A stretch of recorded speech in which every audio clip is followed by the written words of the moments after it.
Assalamualaikum warahmatullahi wabarakatuh. Perkenalkan, nama saya Ilham Nurullah Donda. Saya sendiri adalah mahasiswa Teknik Informatika dari kampus Timika Diguna Palu. Di sini pada kesempatan kali ini saya akan mempresentasikan hasil dari proyek Sistem Pendukung Keputusan atau SPK dengan studi kasus pemilihan kos-kosan terbaik untuk mahasiswa. Nah, permasalahan utama yang saya angkat adalah bagaimana membantu mahasiswa terutama pendatang dalam menentukan kos yang paling sesuai dengan kebutuhannya secara objektif dan efisien.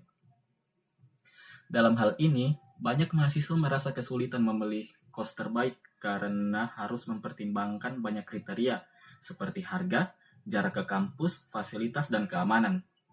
Untuk itu, saya membangun sistem berbasis web yang menggunakan metode SAW atau Simple Additive Weighting sebagai dasar pengambilan keputusan.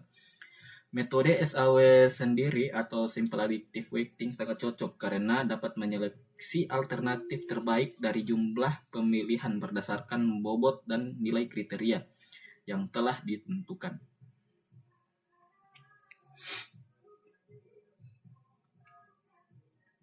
Oke. Bentar ya teman-teman. Nah, di sini ada dua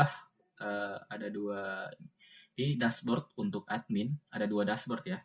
Ada dashboard untuk admin dan di sini ada dashboard untuk usernya.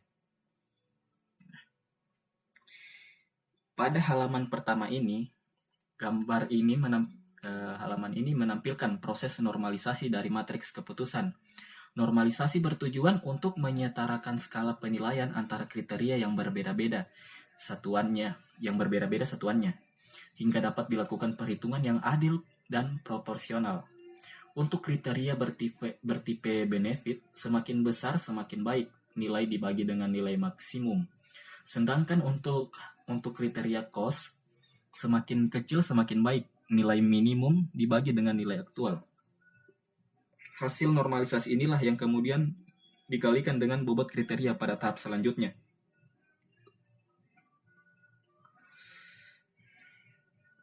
Nah, kita masuk pada input bobot kriteria.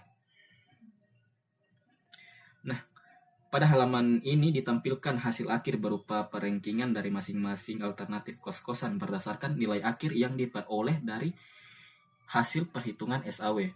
Sistem memberikan peringkat dari nilai yang memiliki skor tertinggi hingga terendah. Kos dengan skor tertinggi merupakan kos yang paling direkomendasikan karena memilih performa terbaik terhadap seluruh kriteria yang digunakan. Perankingan ini menjadi hasil utama dan dalam mengambil keputusan yang informatif dan objektif seperti yang kita lihat di sini. Oke. Kita akan masuk ke halaman tambah kosan baru. Nah, ini untuk admin ya. Nah, pada halaman ini, pada tab ini, metode SAW yaitu pembentukan matriks keputusan awal. Dalam tabel ini pada tabel ini setiap alternatif kos-kosan dievaluasi berdasarkan nilai aktual terhadap masing-masing kriteria seperti harga, fasilitas, jarak dari kampus, dan kenyamanan. Nilai-nilai ini masih mentah ya teman-teman, dan belum bisa dibandingkan secara langsung karena memiliki satuan dan skala yang berbeda. Oleh karena itu nilai ini akan dinormalisasi pada tahap selanjutnya.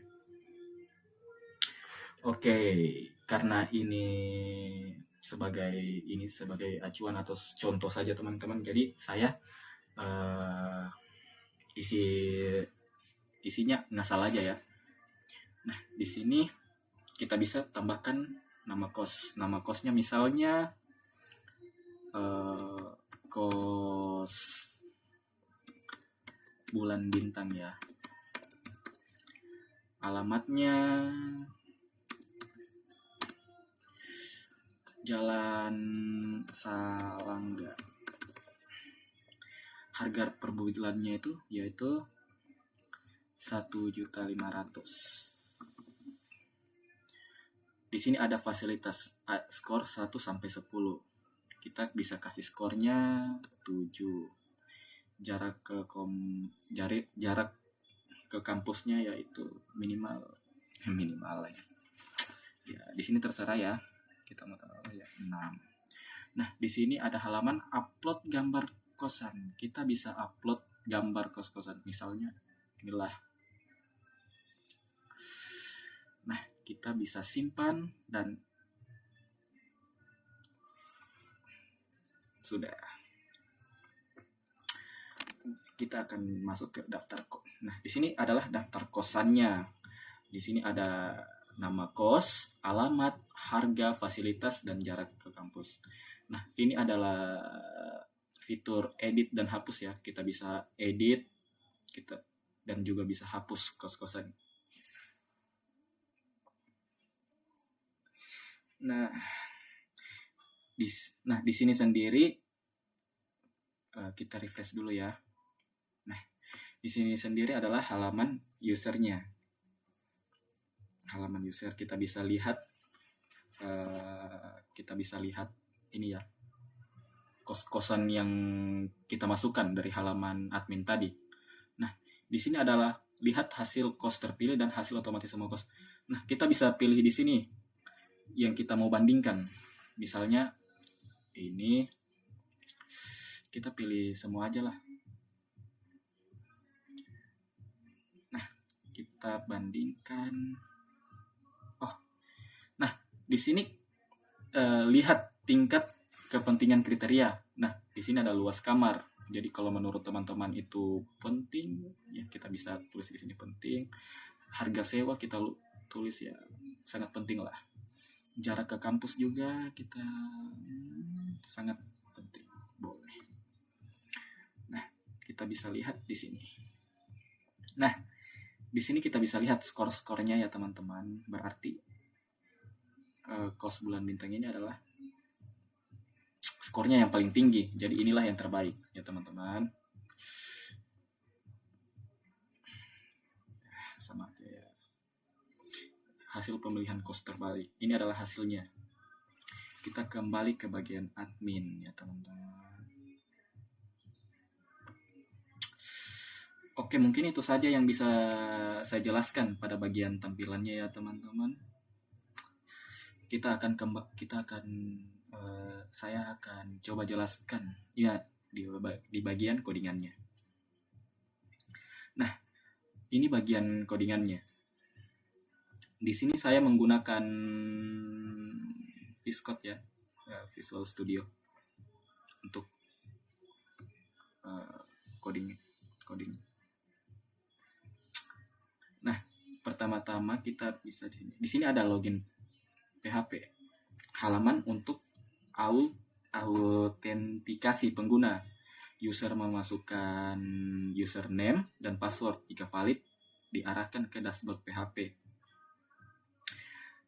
Di sini juga ada logout PHP. Ini untuk menghapus sesi pengguna dan kembali ke halaman login. Ada juga dashboard PHP, halaman dashboard utama admin, menampilkan informasi sistem, jumlah kos, menu navigasi. Admin bisa mengakses data kos, input nilai, dan proses SAW. Di sini juga ada dashboard user PHP ya teman-teman. Nah, gunanya untuk melihat kos-kosan dan hasil penilaian terbaik. Misalnya proses penilaian ini SAW-nya dan hasil SAW PHP. Dan hasil SAW PHP di sini untuk menampilkan hasil akhir pemilihan kos terbaik. Dan dia ini hanya menampilkan satu kos terbaik, yaitu skor tertinggi. Digunakan admin untuk melihat hasil rekomendasi sistem. Di sini juga ada halaman hasil SAW otomatis PHP ya teman-teman. Di sini untuk menampilkan seluruh hasil perhitungan SAW secara otomatis, berisi semua kos dan skornya dari yang tertinggi hingga terendah. Digunakan untuk analisis alternatif dan perbandingan. Oke, di sini juga ada config koneksi PHP. Di sini ada edit untuk halaman ini untuk menambah tadi fitur edit. Ini juga ada hapus PHP untuk fitur HP-nya. Nah, ini adalah list PHP dan tambah. Ini semua untuk ini ya, untuk fitur-fitur tadi. Di sini juga ada penilaian. Ada di dalam penilaian sendiri ada input bobot PHP dan proses PHP, dan juga ada folder untuk upload. Dalam folder untuk upload ini yang seperti tadi ya teman-teman, gambar yang telah kita masukkan untuk gambar kosannya. Maaf ya teman-teman, itu tadi yang sebelumnya, gambar yang sebelumnya. Oke, mungkin itu saja ya teman-teman. Soalnya mungkin gak ada lagi yang saya perlu jelaskan di sini, udah jelas. Ya, mungkin itu saja dari saya teman-teman. Lebih dan kurangnya mohon dimaafkan. Terima kasih untuk teman-teman yang sudah melihat video ini. Jadi saya ucapkan banyak-banyak terima kasih. Assalamualaikum warahmatullahi wabarakatuh.